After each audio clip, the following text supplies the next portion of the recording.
ಇಂದು ಕಲಬುರಗಿ ಜಿಲ್ಲೆಗೆ ಸಿಎಂ ಸಿದ್ದರಾಮಯ್ಯ ಅವರು ಭೇಟಿಯನ್ನು ನೀಡಲಿದ್ದಾರೆ. ಚಿತ್ತಾಪುರದ ಸೂಗೂರ್ ಗ್ರಾಮಕ್ಕೆ ಸಿಎಂ ಸಿದ್ದರಾಮಯ್ಯ ಅವರು ಭೇಟಿಯನ್ನು ನೀಡಲಿದ್ದಾರೆ. ಇಂದು ಭೋಜಲಿಂಗೇಶ್ವರ ದೇವಸ್ಥಾನ ಲೋಕಾರ್ಪಣೆ ಕಾರ್ಯಕ್ರಮ. ಇಂದು ದೇವಸ್ಥಾನ ಲೋಕಾರ್ಪಣೆಯನ್ನು ಸಿದ್ದರಾಮಯ್ಯ ಅವರು ಮಾಡಲಿದ್ದಾರೆ. ಬೆಳ್ಳಿ ರಥೋತ್ಸವಕ್ಕೆ ಚಾಲನೆಯನ್ನು ನೀಡಲಿದ್ದಾರೆ. ಇನ್ನು ಕಲ್ಯಾಣ ಮಂಟಪ ಉದ್ಘಾಟನೆಯನ್ನು ಕೂಡ ನಡೆಸಲಿದ್ದಾರೆ.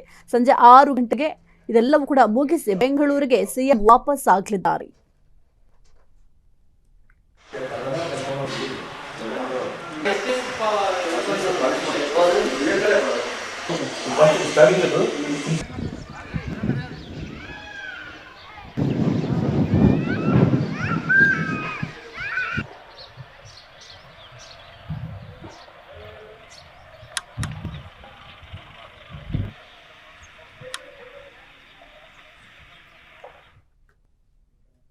ಕ್ಷಣ ಕ್ಷಣದ ಸುದ್ದಿಗಳಿಗಾಗಿ ಫ್ರೀಡಂ ಟಿವಿ ಸಬ್ಸ್ಕ್ರೈಬ್ ಮಾಡಿ, ಲೈಕ್ ಮಾಡಿ ಹಾಗೂ ಫಾಲೋ ಮಾಡಿ.